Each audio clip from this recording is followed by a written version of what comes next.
Oh! Olha o susto! Peguei desavisada, porque agora a gente vai começar mais uma atividade aqui no palco Fábrica de Empreendedores do Sebrae.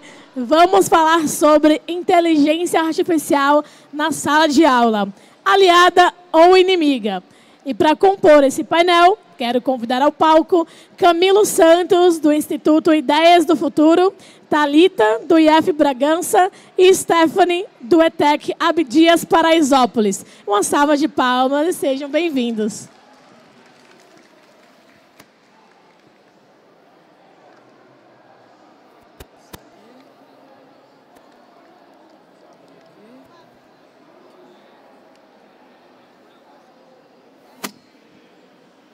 Olá, pessoal.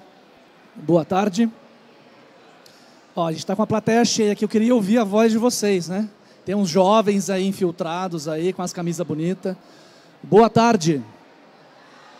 Aí, ó, já melhorou. É um prazer estar aqui com vocês mais uma vez. Eu sou o Camilo. Atualmente eu estou como diretor executivo do Instituto Ideias de Futuro. Nós somos um instituto que foi o parceiro-chave do Sebrae na execução do desafio Liga Jovem, no qual a gente tem um stand lindo ali atrás, né? E tem algumas pessoas aí uniformizadas, inclusive. Então a gente está muito feliz de ter sido esse parceiro estratégico do Sebrae na execução desse desafio, do qual a gente vai falar aqui um pouquinho hoje também.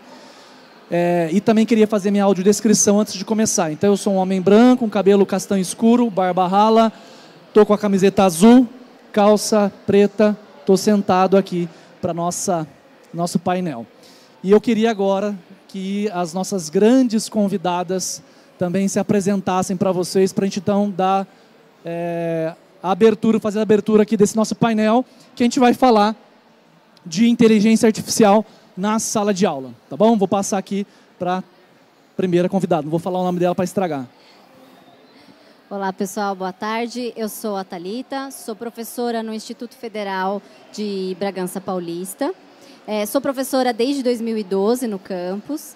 Além das aulas de programação, que é a área que eu atuo principalmente, eu também mentoro grupos e oriento projetos de pesquisa, ensino e extensão. Inclusive, faço parte de um programa de extensão chamado IF Meninas nas Exatas.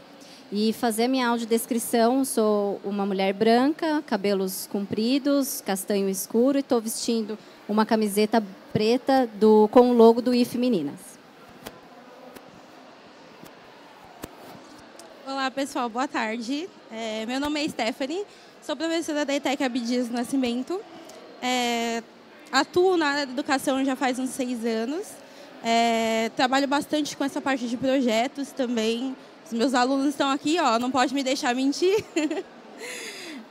A gente trabalha com bastante projeto na área de tecnologia, inovação e empreendedorismo também. Muito em parceria com o Instituto Ideias de Futuro, que tem nos apoiado em várias iniciativas lá na escola. E vou fazer a minha descrição também. Sou uma mulher parda, tenho cabelos castanho escuro, estou vestindo uma camiseta azul e calça jeans escura. Muito bom. Pode ficar com esse microfone para você. Legal, galera. Então, a ideia aqui desse painel, nós trouxemos 2 professoras, né? Isso aqui está um pouquinho melhor. A nossa ideia nesse painel de trazer 2 professoras mulheres que atuam com tecnologia, né? De propósito. Também queria só fazer essa introdução para dizer o quanto que o Instituto Ideias de Futuro e também o programa Liga Jovem está muito conectado em trazer cada vez mais meninas, mais mulheres para o cenário de tecnologia, para as carreiras STEAM.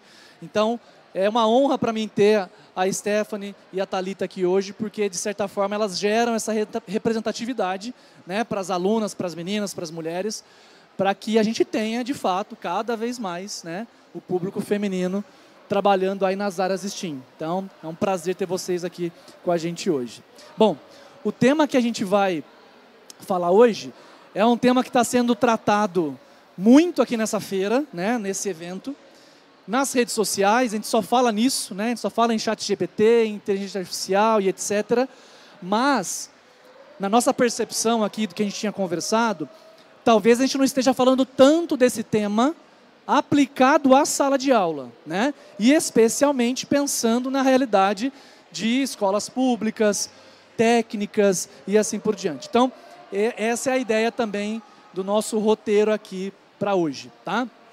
Antes de a gente entrar de cabeça em inteligência artificial, eu queria que as professoras que estão aqui com a gente hoje falassem também como que foi a experiência delas junto com o desafio Liga Jovem, né, no qual começou ano passado, se encerrou no início desse ano, mas eu queria que elas contassem brevemente para a gente, na visão dela, na experiência delas, como que foi, né, estar próxima dos alunos e atuar com esse projeto empreendedor que teve um alcance nacional. Eu queria que começasse aqui com a Thalita, por favor.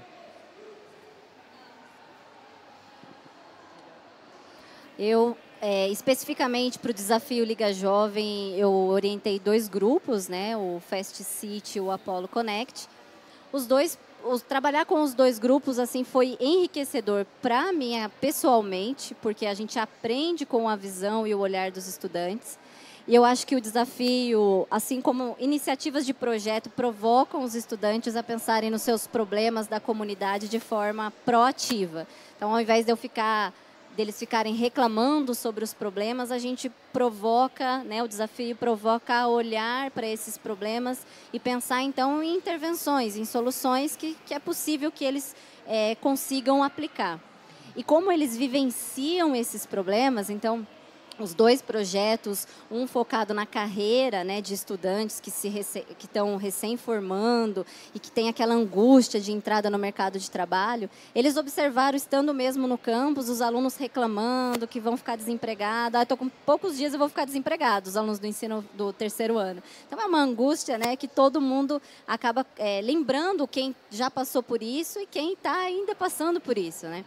Então, eles propuseram uma solução focada na carreira, em preparar esses jovens para a carreira e entrada no mercado de trabalho. E o Fast City tratou de um problema de mobilidade urbana. Então, o Bragança Paulista fica na divisa ali de Minas e São Paulo. É uma região de interior e a gente atende estudantes de diversas cidades da região. E o problema é transporte, até chegar no instituto e depois voltar para casa. Então, as estudantes vivenciando esse problema, elas vivenciando essa angústia, elas pensaram, então, no aplicativo e na solução. Então, digamos que assim, o desafio está pertinho desses alunos, fazendo as etapas, participando de cada uma das etapas do desafio. Assim, não tem como você não perceber a maturidade que os alunos ganham, o quanto eles aprendem, o quanto eles aplicam e mobilizam o aprendizado deles naquele projeto que é deles, né? Na verdade, a gente fica ali como orientadora, né, Stephanie? A gente vai só tentando fazer as provocações e dar os caminhos, e às vezes nem dar os caminhos, fazer só as perguntas, e o resto eles vão atrás e mobilizam. Então, foi muito enriquecedor. E participar do desafio, da semifinal, para os estudantes vir para São Paulo, participar, visitar startups, visitar os espaços, conversar com as pessoas, conversar com outros estudantes do Brasil inteiro. Então, isso foi assim, ampliou muito os horizontes dos estudantes. O network é fundamental, né? E é muito potente, né? A gente até teve histórias dos grupos que foram para a semifinal, para a final, até para dar visibilidade para todo mundo. Foi feito num evento aqui em São Paulo, que é o Bossa Summit. E então todo esse ecossistema, né, de investimentos, de startups, estava ali e tinha alguns investidores interessados nas soluções dos alunos do Desafio Liga Jovem. Então, assim, foi algo extremamente importante, né? Construir essa rede de network foi fundamental, né? Foi muito legal. Vamos ver agora aqui a visão da Stephanie. Bom, para nós da ETEC Abdias foi literalmente um desafio, porque primeiramente a gente precisava engajar os alunos a participar. A gente teve algumas oficinas com o pessoal do Ideia de Futuro, que conversou com os alunos, trouxeram essas oficinas de ideação de aplicativos e tudo mais. Isso animou bastante, a gente teve por volta de 20 equipes inscritas, né? Eu estava orientando 16. Então, estava uma loucura, assim, vários alunos, e a gente pensando em ideias bacanas para produzir e criar toda a parte de prototipação, a ideação do projeto em si. e também a entrega, né, do video pitch, que era o principal, né? Então, a gente conseguiu, assim, com bastante sucesso, várias equipes conseguiram finalizar todo o projeto, fazer a entrega, e a gente teve a surpresa, né? A gente ficou muito feliz de ir com 3 equipes para a semifinal, né? E aí, a gente foi com a equipe do Bookshare, que era um projeto sobre venda, doações e trocas de livro. A gente teve uma equipe chamada Lu Station, que tinha um foco em empregabilidade para minorias, e também a equipe EconoChange, que tinha um foco em ensinar jovens a parte de educação financeira, que é muito importante atualmente, né? E ambas as equipes, assim, com projetos muito relevantes, projetos incríveis, e, assim, de forma geral, realmente foi um desafio para a gente, porque conseguir colocar esses jovens para trabalhar, para eles sentirem na pele, né, como é essa questão de você pensar em um projeto que também inclui você, mas também inclui outras pessoas, né? O projeto a gente tem que sempre pensar que outras pessoas vão utilizar e que eles precisam atingir lá o público-alvo de maneira correta, e também a questão da empatia, né? Ter essa empatia com as pessoas com que eles vão lidar, que utilizarão esse projeto no futuro. Então, assim, de maneira geral, eu falo que os meus estudantes, assim, eles são pessoas incríveis. Não é só porque eles estão aqui que eu estou falando isso, tá? Porque eles são muito empenhados, apresentaram, assim, projetos incríveis, e eles são muito dedicados a tudo isso. E mesmo a gente não vencendo o desafio, eles não desistiram, né? Então, eles continuam engajados em buscar cada vez mais conhecimento. Então, em sala de aula, eles cobram muito isso de mim, para a gente trabalhar com mais projetos, para a gente trabalhar com mais atividades semelhantes, né, ao que o Ideias de Futuro propõe, porque é melhor, né? Eles têm essa visão de que eles conseguem absorver mais conhecimento colocando tudo o que eles aprendem na prática, né? Não adianta a gente só ficar lá na frente, na sala de aula, explicando o conteúdo e eles não verem a aplicação disso em algum lugar. Então, a gente tem trabalhado muito com essa metodologia, tem dado muito certo. Então, independente dos resultados que a gente tem, se vai vencer ou não um desafio, a gente sempre persiste em colocar projetos para que eles atuem não só em sala de aula, né, se desenvolvam em sala de aula, como também participem de atividades externas, né, como essa proposta que foi o do Liga Jovem que a gente recebeu. Então, assim, a gente é muito agradecido, né, ao Ideias de Futuro por essa oportunidade que a gente teve. Foi uma experiência fascinante, assim, porque não só a parte da gente poder ficar ali juntos, hospedados, né, no hotel e tudo mais, conhecer pessoas novas, participar lá do Bossa Summit, que o pessoal conseguiu ter contato com outras startups, como é gerado ali uma startup. Então, eles tiveram experiências que em sala de aula, às vezes, a gente não consegue transmitir, né? E tendo essas oportunidades, fica assim, mais claro de como funciona mesmo o mercado de trabalho e tudo que eles vão enfrentar aí no futuro, né? A gente está plantando a sementinha para que eles consigam colher bons frutos aí no futuro. Muito bom. A gente podia depois pedir para os alunos que vieram aí virem aqui no palco, né? Dar uma palavrinha depois, né? Daqui a pouco, se prepara aí, que daqui a pouco a gente vai chamar vocês então, hein? Bom, vamos lá. Então, o tema que a gente vai falar aqui agora é sobre inteligência artificial na sala de aula. E a gente até trouxe uma questão, né? Uma pergunta que a gente está fazendo. A inteligência artificial na sala de aula. Será que ela é uma aliada ou será que ela é uma inimiga? Qual que é a opinião de vocês que estão aqui? Quem que acha que a inteligência artificial é uma aliada? Levanta a mão.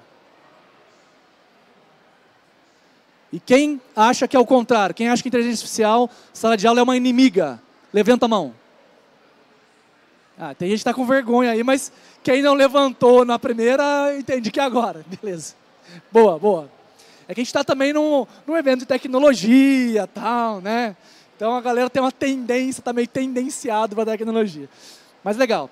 Então o que a gente quer falar? A primeira coisa, que a gente também fez um papo anterior a esse, é a inteligência artificial, como a gente está vendo agora no ChatGPT, por exemplo, ela não é novidade, ou seja, ela não chegou agora. Então, nos últimos 50 anos, ou lá nos anos 50, já tinha inteligência artificial sendo criada. O que a gente está vendo agora é que o acesso digamos que foi para a ponta, né? Então, o usuário final, que somos nós, a gente está tendo esse acesso de poder botar a mão, né? De colocar lá, escrever um comando e ter acesso ao ChatGPT, por exemplo, que é o mais famoso, o mais simples do momento até então, né? Então, acho que isso é um ponto bem importante a gente situar aqui. E o que está acontecendo agora, especialmente nos últimos 3 anos, e uma curva, vamos dizer assim, que a gente teve uma curva de aceleração digital, especialmente puxada pela pandemia, de digitalização, é que nos últimos 2, 3 anos, a gente teve esse boom de tecnologia. Muita gente que nunca tinha comprado online passou a comprar online. Muita gente que nunca tinha feito uma consulta online fez consulta online e assim por diante. E agora, com esse acesso à inteligência artificial, a gente está vendo um monte de coisa acontecer. Então, tem gente falando que os empregos vão acabar, que o professor não vai existir mais. Não sei se vocês viram uma notícia, mas que teve um culto religioso na Alemanha, que foi conduzido por inteligência artificial, né? Tem escolas surgindo, usando avatares, né? Com inteligência artificial. E aí surge um monte de temas, né? Nossa, vai acabar, não vai existir mais professor, não vai ter mais faculdade, estamos perdidos e tal. E aí eu sempre gosto de aterrissar e trazer algumas reflexões, que é um pouco também que eu já vou trazer aqui a pergunta para as professoras, de que, bom, inteligência artificial não chegou agora, não surgiu agora. A gente está tendo acesso, talvez, ao potencial maior dela agora. E aí o que ela está causando? Especialmente na escola, especialmente escola pública, ela tem trazido dúvidas, né? Então assim, agora como que eu peço uma redação? Se eu sou professor de língua portuguesa, como que eu peço uma redação sem usar ChatGPT? Né? Pode ser uma pergunta. Mas eu poderia fazer uma outra pergunta, que é, poxa, mas será que eu não posso pedir uma redação baseada em ChatGPT e eu, enquanto educador, subir a régua? E, sei lá, criar uma dinâmica, não sei, um jogo, uma gamificação no qual, já que eu estou permitindo o uso da inteligência artificial, eu deveria criar um cenário mais complexo. E aí eu, enquanto educador, vou precisar pensar e sair da caixinha, né? Então, são alguns pontos como esses, tá? Que a gente vai tratar aqui. Então, eu vou começar com uma primeira pergunta, justamente perguntando para as professoras que estão aqui com a gente, qual que é a opinião delas, lembrando que elas são da área de tecnologia, então elas estão trabalhando com desenvolvimento, tem um certo viés, né? Mas elas também têm uma opinião ou uma visão relacionada ao local onde elas estão, então elas têm provavelmente amigos, colegas de trabalho que não são da área de tecnologia, então isso também é legal, também queria ouvir a opinião de vocês em relação a isso. E depois a gente também vai abrir para vocês fazerem perguntas, tá? Sejam alunos, professores, empresários, enfim, a gente também quer que vocês façam algumas perguntas para a gente, tá bom? Vou começar aqui com a Stephanie. Stephanie, qual que é a sua visão do ChatGPT, inteligência artificial? Como que você está vendo isso na sua realidade de escola? Bom, de maneira geral, assim, a inteligência artificial ajuda muito nos conteúdos que a gente trata, principalmente com relação à tecnologia, né? Não tem como a gente ensinar tecnologia sem incluir a inteligência artificial. Isso é quase impossível. E os alunos utilizam, faz até um bom uso dessas tecnologias. E, claro, não só o ChatGPT, né? A gente já teve outras tecnologias anteriores, né? A inteligência artificial antes do ChatGPT. A partir da criação de sites, a partir da criação de aplicativos, né, nos nossos cursos ali de desenvolvimento de sistemas. Então, os alunos trabalham, sim, com inteligência artificial, principalmente essa parte de leitura de voz, entendimento de tradução de palavras e tudo mais. Então, isso já era aplicado, né, na sala de aula com a utilização da criação dos projetos deles, as atividades de aula de maneira geral. E aí, com a chegada do ChatGPT, que querendo ou não, né, principalmente para a nossa área de programação, você coloca lá uma informação para ele, você pergunta para ele, crie um algoritmo que faça uma média aritmética. Crie um algoritmo que faça o cálculo de área de uma residência. Então, ele cria ali de maneira muito simplificada, muito fácil, né? É só alguns comandos que você precisa colocar lá e escolher um tipo de linguagem ali de programação. E o chat, ele traz todo o algoritmo criado, pronto. O aluno entrega aquilo e a atividade está feita, né? Então, principalmente a gente da área de tecnologia, a gente tem tentado mudar um pouco a metodologia, principalmente para tentar mesclar o uso das duas coisas, né? A gente precisa, querendo ou não, principalmente para essa área de programação, entender um pouco da lógica, entender pelo menos o início ali de como funciona a criação de um software, a criação de um aplicativo, e a partir disso, utilizar sim ferramentas como inteligência artificial que pode complementar ali a parte de você melhorar o seu algoritmo, deixar ele melhor, desenvolver sistemas melhores, né? A partir do que ele consegue ali trocando informações a partir do ChatGPT. Mas, assim, em contrapartida, né, a gente tem muitos benefícios realmente assim, que são incontáveis a partir da utilização da inteligência artificial, principalmente quando se trata de um viés de auxiliar o aluno a entender um pouco mais de como a tecnologia funciona, trazer alguns aspectos que, às vezes, nós, professores, não conseguimos observar, mas a inteligência artificial, a partir ali das metodologias que ela aplica, né, ela consegue trazer até algumas dificuldades que o aluno apresenta em sala de aula. Então, isso ajuda, é um retorno muito bom que a gente tem.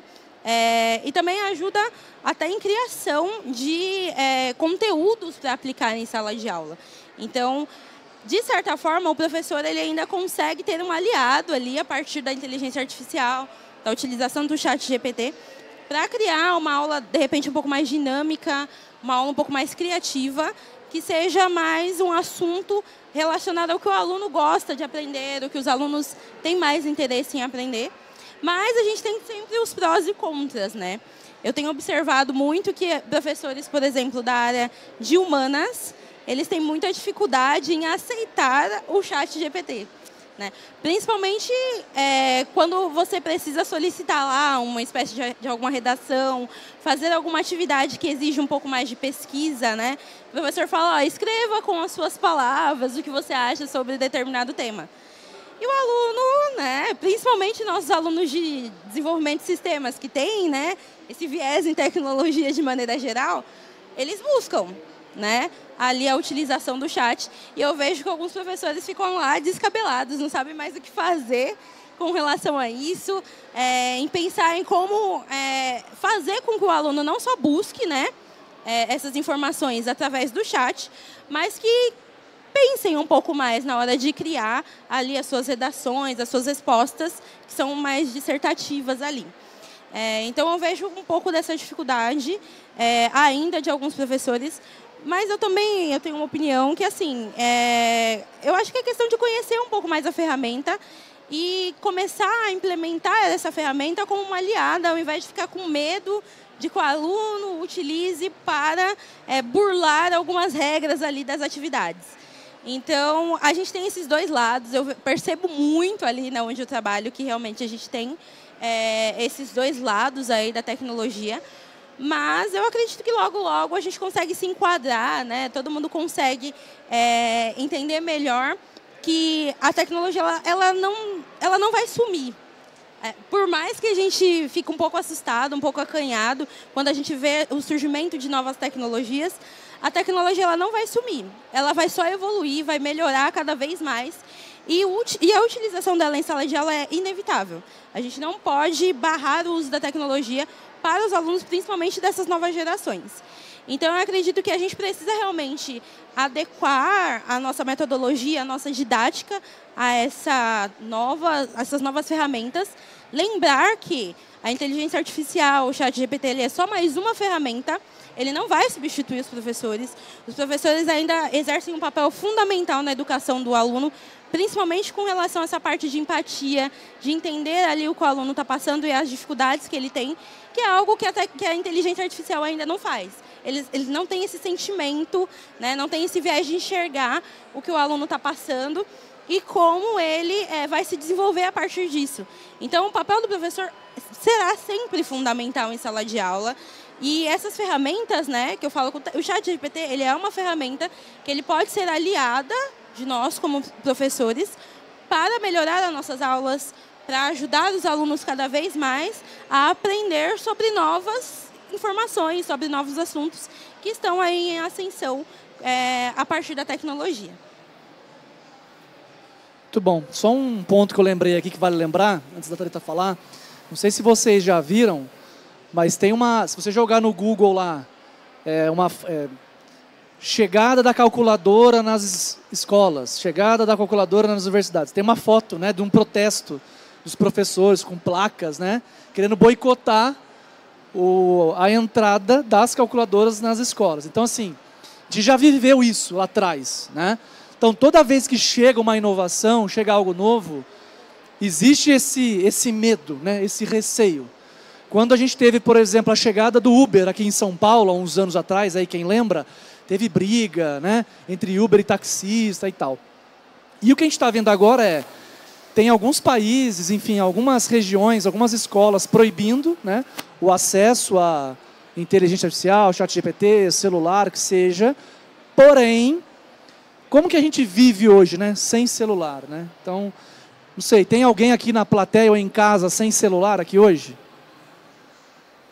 Não, né? Então, assim, a gente virou um pouco refém, né? Então, quer dizer, é um desafio, né? A tecnologia está aí.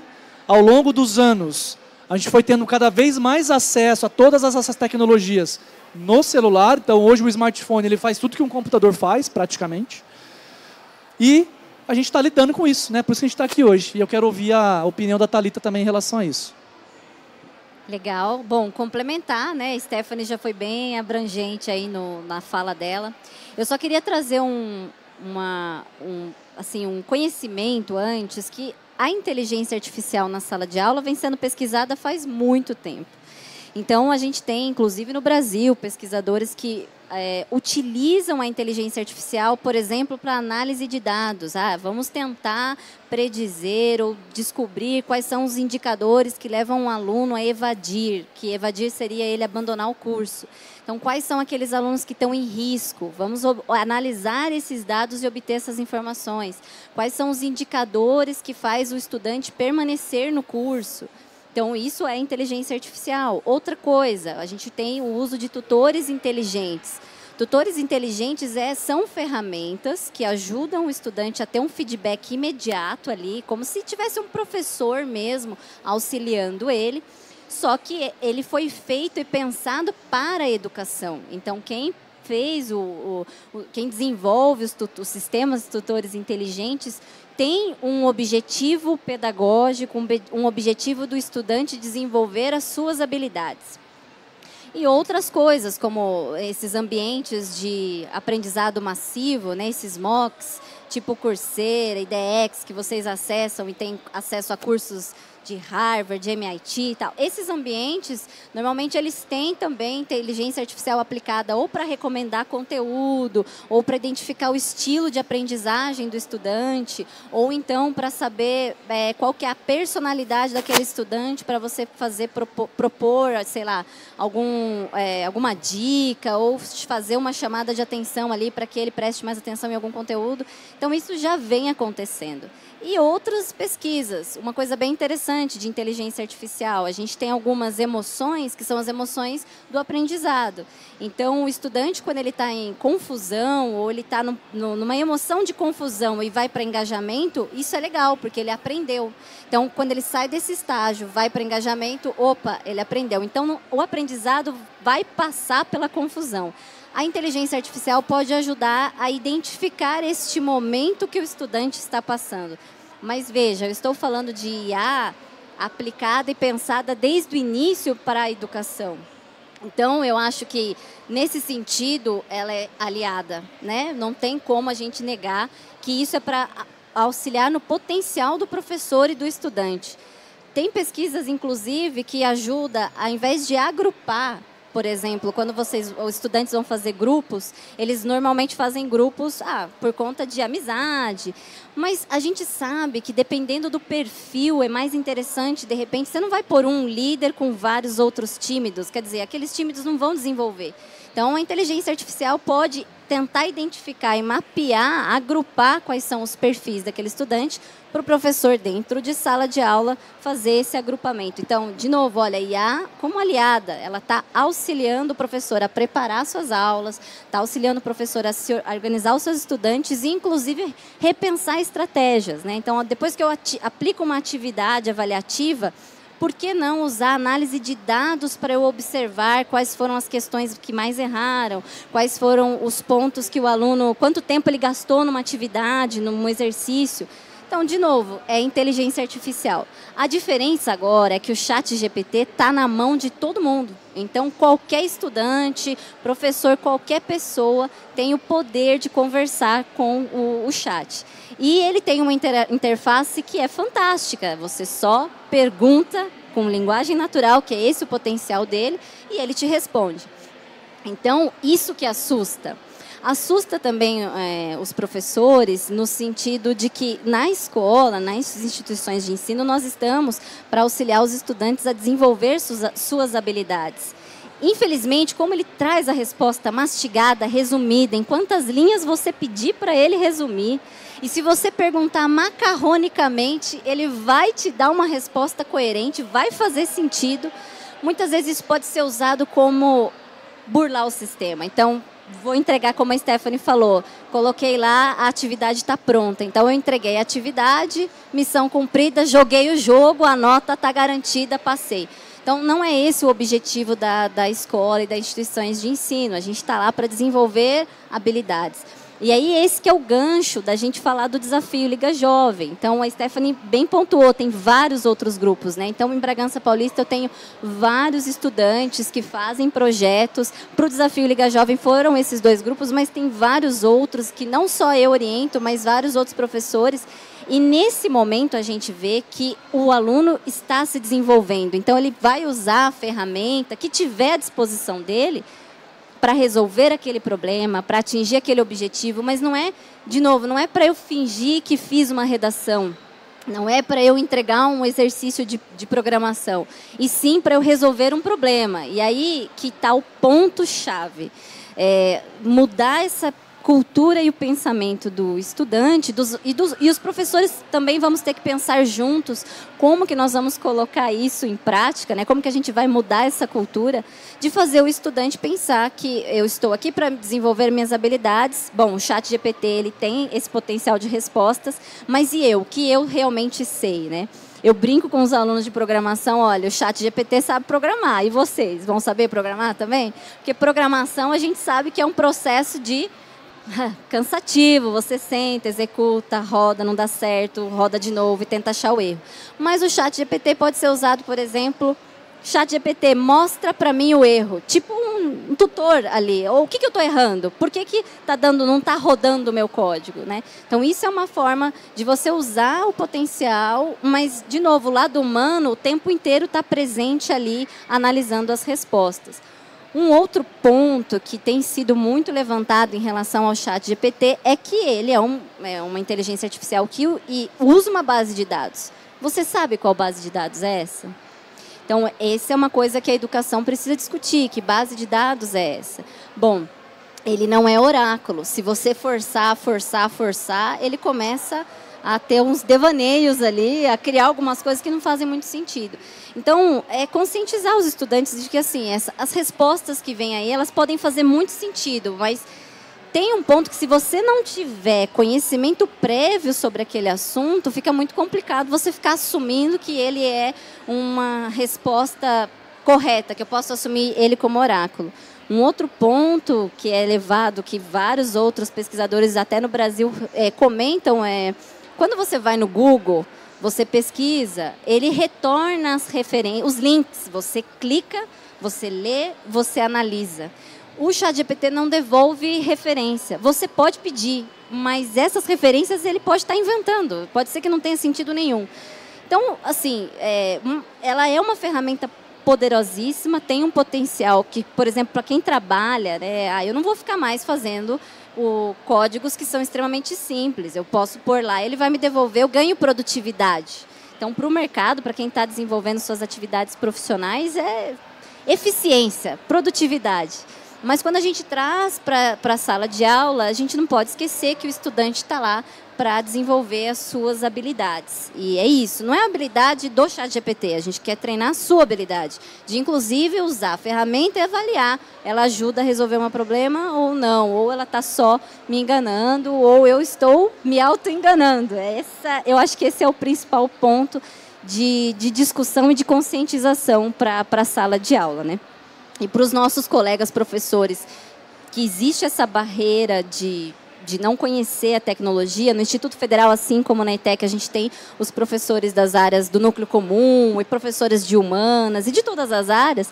Então, acho que o nosso papel, assim, a gente tem que puxar um pouco a responsa de auxiliá-los em conhecer e desmistificar a ferramenta, né?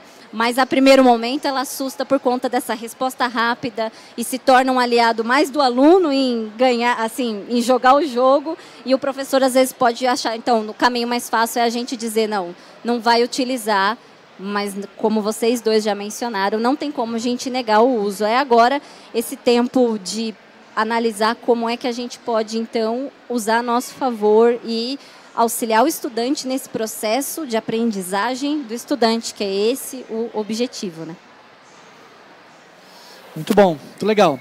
Eu queria fazer um exercício aqui com vocês, que é pedir tanto para a Thalita quanto para a Stephanie pensar num exemplo de como que vocês já usaram o ChatGPT em sala de aula, para vocês contarem para a gente, para os professores que estão aqui.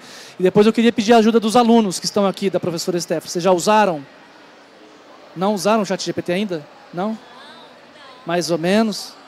Já usaram, professora?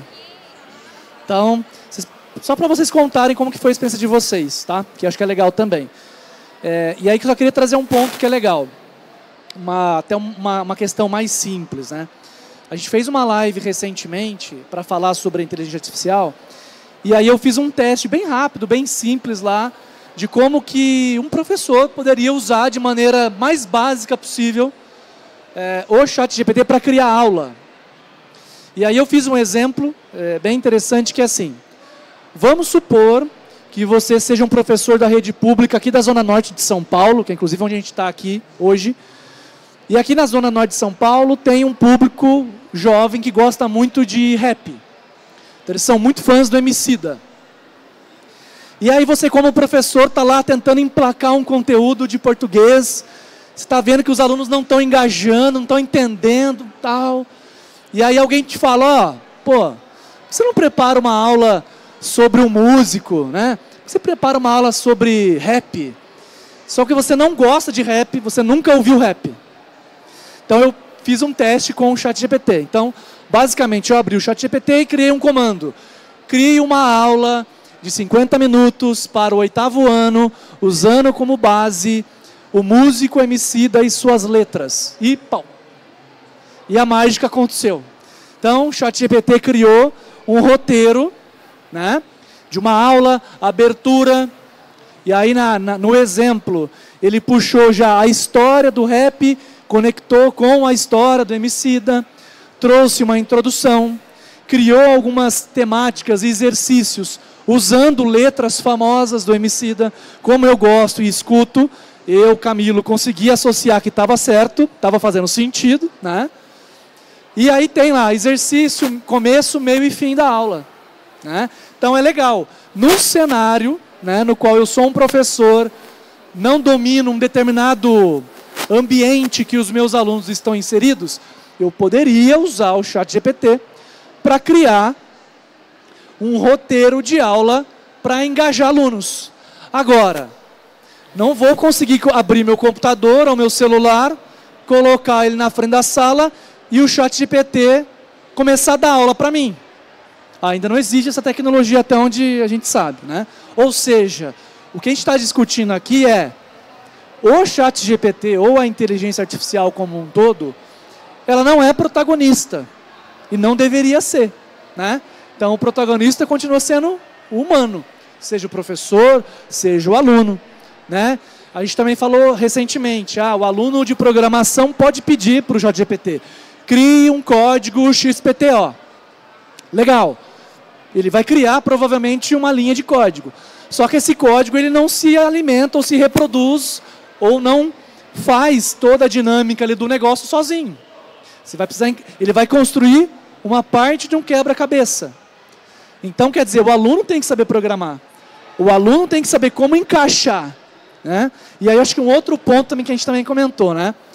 A base da maioria das inteligências artificiais que estão aí hoje, especialmente o ChatGPT, é a inteligência linguística.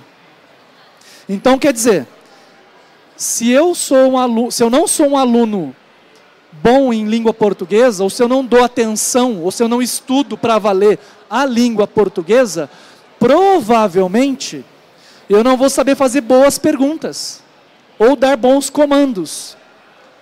Eu posso colocar um comando com erro ortográfico, tal, ele vai corrigir, mas fazer boas perguntas ou elaborar bons comandos exige pensar, né? Exige língua portuguesa. Então, acho que é um ponto legal de a gente trazer. Eu queria abrir agora para a pergunta da plateia. Na sequência, vou pedir para as professoras compartilharem aqui algum insight de como usar, como que já usou, e também vou chamar os alunos aqui, tá? Quem que tem pergunta aí para fazer da plateia? Quem quer perguntar? Aqui, ó.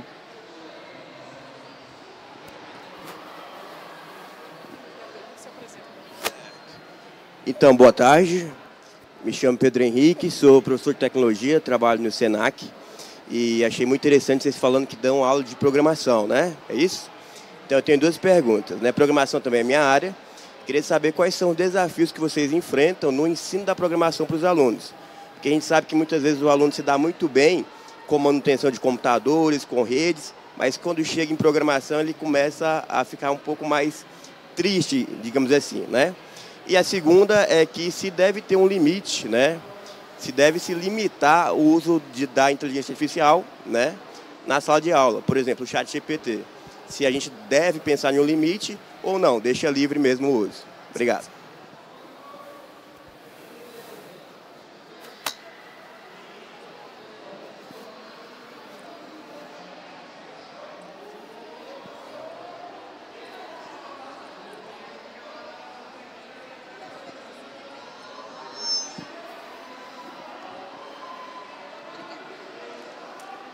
Excelente pergunta, tá? Vou iniciar um pouco aqui, vou pedir depois para a professora Thalita complementar. A primeira pergunta, né, que é a questão de como é que a gente enfrenta aí os desafios de ensinar a programação para os alunos. Os alunos vêm com uma ideia, às vezes, de que a programação é algo muito difícil, que é algo muito místico, que é algo tão complexo que ele já vem com um bloqueio já mental de que não vão conseguir aprender. A gente precisa começar principalmente com o ensino da lógica de programação.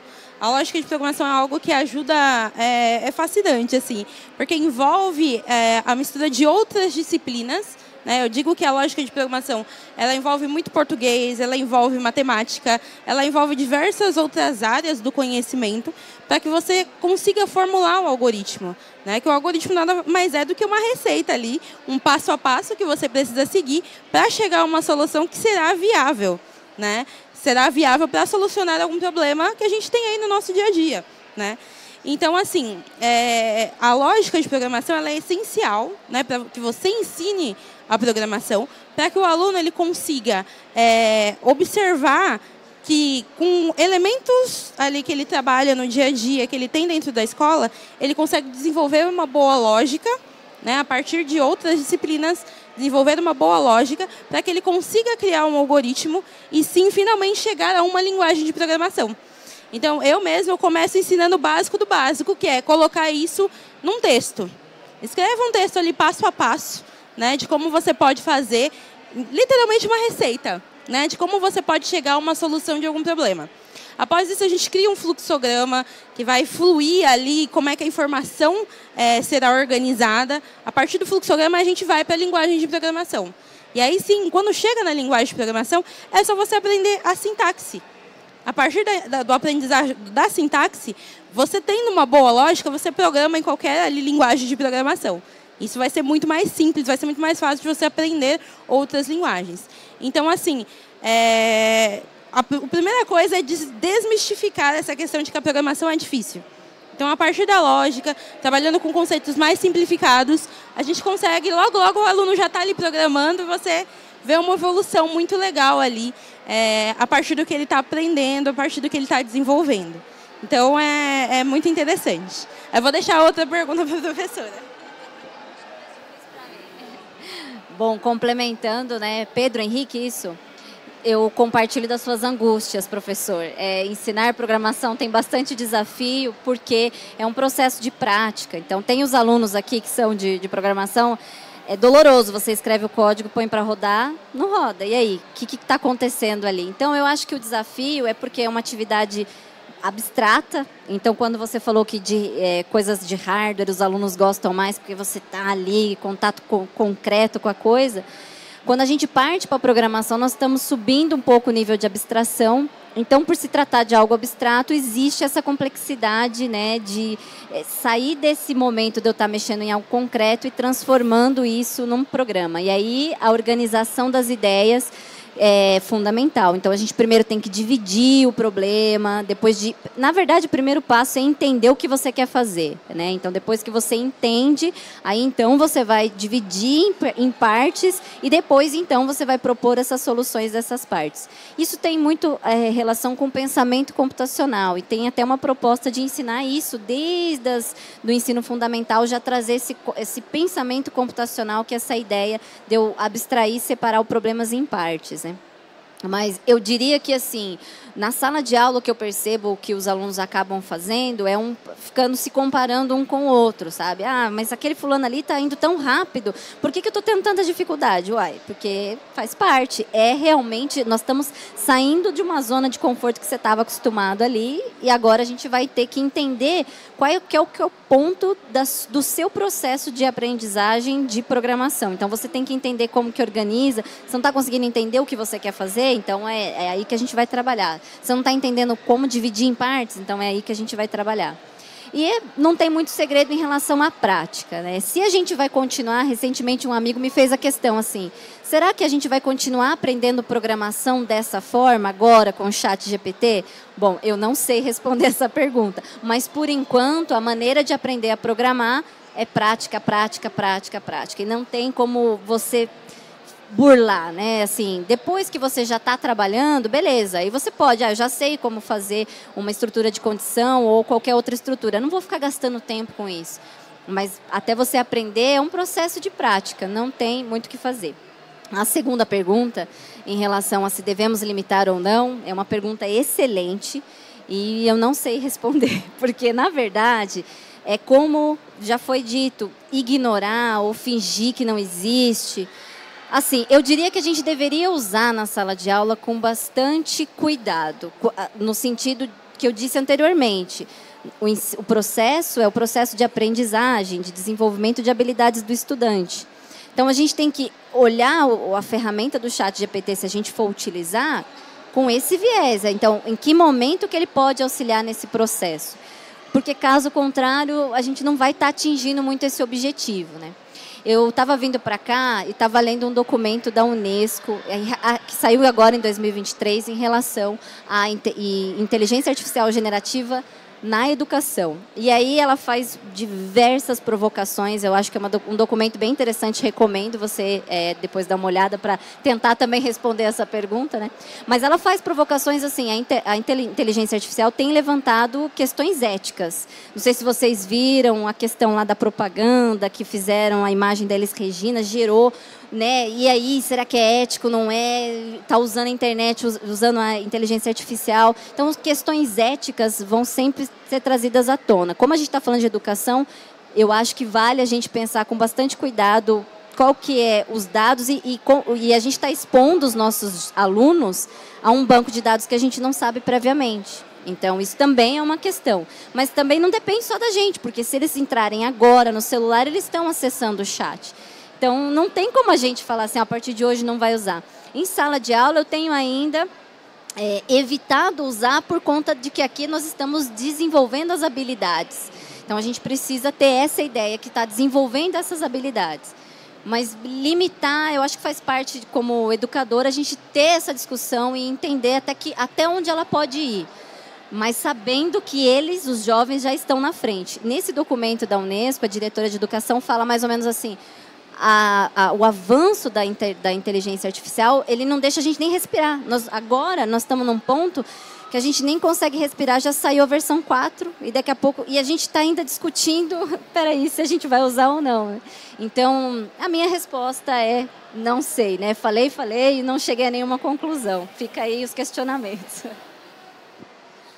O Sócrates já dizia que um dos melhores métodos para aprender é ficar fazendo pergunta, né? Então, você faz uma pergunta e a gente devolve outra, e aí vamos tentar encontrar essa resposta. Não é tão trivial. Legal, queria chamar os alunos aqui. Quem que quer dar uma palavrinha sobre inteligência artificial? Vem cá. Uniformizado. Senta aqui no meu lugar aqui, agora você vai assumir o comando aqui. Fala o seu nome para nós e como que você tem usado. E depois você fala como que foi participar do Desafio Liga Jovem também, tá bom? Mas fala como que você está usando a inteligência artificial para a gente saber. Olá, meu nome é Cliven. Bom, nas atividades de sala de aula, a gente tem muita dúvida sobre como fazer. Às vezes a gente sabe como que a gente vai fazer, só porque a gente não sabe implementar.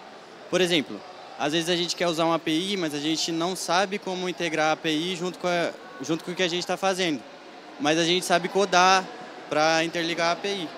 E eu acho que é muito importante a gente usar o ChatGPT, porque ele vai dar... Assim, você não... Mais perto? Tá. Você tem que saber muito de lógica de programação para você dar as entradas certas e para você receber as saídas certas. Se você não souber o que você está fazendo, você não vai chegar em lugar nenhum com aquela entrada que você está dando.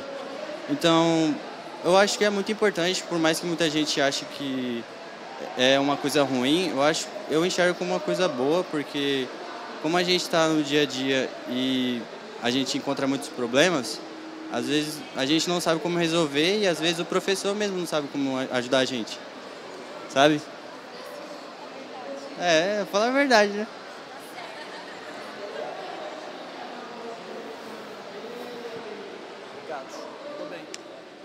Tá vendo a voz do aluno? A voz do aluno é a voz do povo, é a voz de Deus, né? Então, é super relevante isso que a gente está falando, né? E aí, antes de passar para as professoras também dar aquele exemplo, a gente lembrar que isso que a Thalita trouxe agora no final é muito relevante, né? A gente não está tendo tempo de respirar em relação às inovações que estão vindo, né? Tem um teórico, se não me engano é o Schumpeter, que ele fala sobre as ondas de inovação. E ele fala que com essas ondas de inovação, vêm os deslocamentos. Então, assim, vem uma série de complicações no entorno, né? E, segundo a teoria, a gente já está aí por volta da 6ª onda de inovação. E aí a gente está, talvez, no momento mais complexo de todos. Por quê?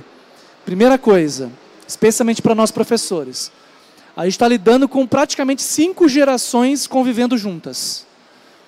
Então, pelo menos a minha geração aqui, né, não vou abrir aqui para falar de idade, mas assim, a minha geração, que é a geração Y, eu vi o CD nascer, eu sei o que é sair na rua sem celular, né, ninguém sabe onde você está, né?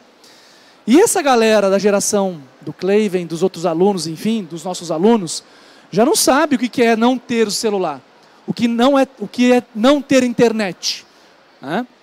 Então, quer dizer, hoje a gente não vive mais sem celular, a gente está na era da Web3, na qual é toda a base para todo esse mundo cripto, blockchain, etc. Então, com a Web3, que é isso que a gente está vivendo agora, vem o ChatGPT. Então, lá atrás a gente buscava no Google, de maneira super simples, digamos assim. Agora as buscas, os comandos do ChatGPT já são complexos. O ChatGPT é só uma das plataformas que a gente tem de inteligência artificial. Devemos ter umas 50 mais ou menos aí já conhecidas, cada uma delas com uma expertise focada. Então, talvez o grande X da questão agora é a gente também dar um passinho para trás e lembrar que a gente precisa pensar. A gente também não pode demandar tudo para a inteligência artificial. Está tudo muito rápido. O WhatsApp tem lá como acelerar para 1.5, para 2.0. O YouTube dá para você assistir vídeo no 1.5, no 2.0. O Netflix dá para você assistir no mais rápido. Mas será que as nossas aulas, a gente também tem um botãozinho no professor, né? Ou será que na nossa conversa também com os nossos amigos, seja professor, seja aluno, a gente também tem que apertar o botão do acelerar, ou a gente precisa dar uma pausa, respirar e lembrar que a gente também é humano, né? A gente também tem sentimentos. Então, acho que a inteligência artificial ela avançou, está avançando, não vai parar de avançar, mas a gente não pode perder de vista esse lado humano, né? Que é o que a gente está fazendo aqui hoje, né? Estamos aqui dialogando, né? Mas vamos lá, para a gente encerrar. Eu queria uma dica da Thalita e uma dica da Stephanie de dicas ou um exemplo prático de como usar aí a inteligência artificial na sala de aula, tá? Legal. Bom, eu acho que como estratégia, pensando no professor, você deu a ideia de fazer a preparação de aula. É algo que a gente consegue fazer, eu particularmente já fiz, de você lançar o contexto para o ChatGPT e pegar as ideias, porque realmente ele traz todo o roteiro e as ideias. Ontem mesmo precisava de uma dinâmica de quebra-gelo para uma turma grande, então eu joguei o contexto, aí ele me retornou uma coisa, mas eu não gostei, mudei uma coisinha ali e tal. Só que, de novo, veja, quem está decidindo se vai usar isso ou não é o professor. Então, o professor que tem a sua formação, que já deu N aulas, está usando essa ferramenta para, de repente, inovar, e a partir daquele resultado, ele vai julgar, vou usar ou não. E tem um outro ponto que quem for professor, acho que vai se identificar, você prepara uma aula para dar em 2 turmas. Em uma turma dá de um jeito, quando chega na outra turma, o negócio mudou completamente, o contexto mudou, deu alguma coisa errada. Então, esse jogo de cintura, não tem como você... Gente, um minutinho aqui, volta lá no ChatGPT. ChatGPT, aconteceu isso e isso resolve. Então, é o jogo de cintura do professor. Então, eu estou usando como produtividade. Estou usando o chat ou qualquer IA generativa como produtividade. Assim como o aluno colocou. A gente já sabe programar, fazer a parte de programação, agora eu não sei usar a API. Então, como que eu conecto os dois? Pedir o roteiro de estudo e, inclusive, elaboração de questões de exercício. O ChatGPT é ótimo para isso. Então, sempre eu passo lá, jogo, vejo as respostas, o que ele devolve, não é muito bem o que eu quero, ou é o que eu quero, uso, adapto, melhoro alguma coisa, ele me dá um insight, aí eu vou buscar em outro lugar. Então, é produtividade. Então, acho que isso aí, ele tem um potencial muito grande como aliado do professor, sem sombra de dúvida. Eu acredito que também, não só aliado ao professor, como também aliado ao aluno, né? Principalmente em algumas questões que, às vezes, o professor ele tem tantas turmas, né, que ele não consegue dar conta de fazer, às vezes, alguma correção um pouco mais avançada, um pouco mais elaborada, ou, às vezes, com foco exclusivo ali para auxiliar um aluno que tem uma determinada dificuldade específica. O ChatGPT também pode ajudar, né? O uso aí da inteligência artificial pode ajudar o aluno, ele coloca ali, eu tenho uma dúvida referente a essa questão, infelizmente eu errei aquela determinada questão, buscar ali uma outra resposta, né, um outro conhecimento um pouco mais avançado, né, para ajudar ele a entender um pouco mais sobre aquilo que ele está colocando em prática, né? Porque às vezes realmente a gente às vezes tem 10, 15 turmas, não dá conta ali também no horário, é muito limitado em sala de aula. Então, é uma ferramenta que complementa o que ele aprendeu em sala de aula. Então, ele pode buscar ali também algo que ele ficou mais em dúvida, que realmente ele não teve o tempo hábil, né, para conversar com o professor, ele pode ter esse auxílio. Com certeza, para a elaboração de atividades, eu acredito que é uma ferramenta excelente, ajuda muito a gente a otimizar o tempo. E também para a elaboração de aulas, de maneira geral. Principalmente, às vezes, quando a gente quer uma aula um pouco mais dinâmica, né? Às vezes a gente não tem ali a criatividade, né, tão aguçada, principalmente em algumas situações que a rotina é bem corrida, né?